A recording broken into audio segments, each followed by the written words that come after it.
Pag ganun ikot, pag paluwag.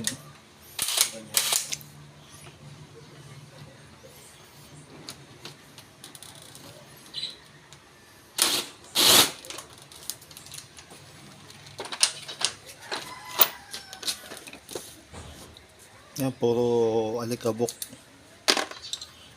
Solid pa rin yung engine yan, sariwa. Sa engine niya walang problema, talagang hataw kung hataw. Alikabok lang siya, pero lilinisan na rin para kahit once a year malinisan siya.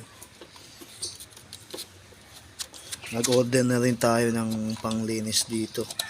Puro tilansik lang to eh. Baha, ganyan. Para may maintenance. Ito. Yung tornilyo, itabi mo lang. Yan, dahil nire-ready ko lang siya dahil sa ano. Bibit-biting ko kasi sa malayo to by next year. So para walang aberya sa daan. Ito na lang.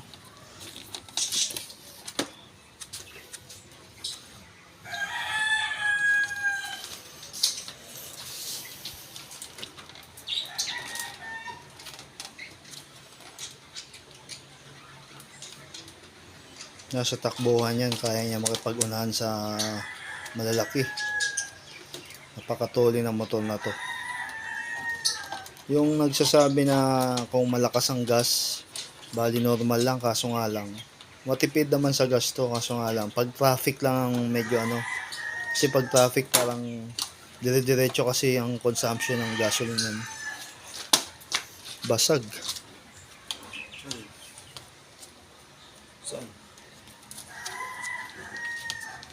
So yan,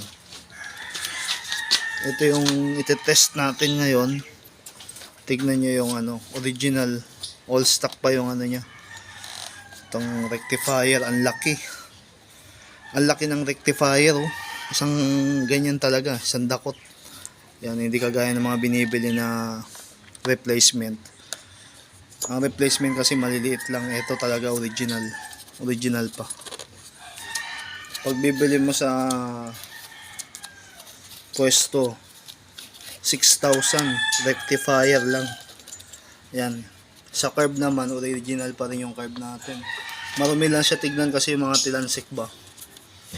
Yung curb niyan original pa rin. Pag bibili mo rin sa ano, 8,000 yan, original yan, bago.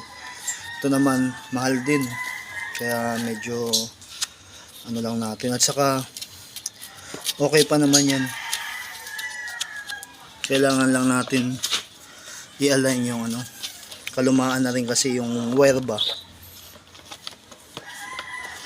So yan, ito na lang, kailangan maalis to kasi dyan ako magkakalkal.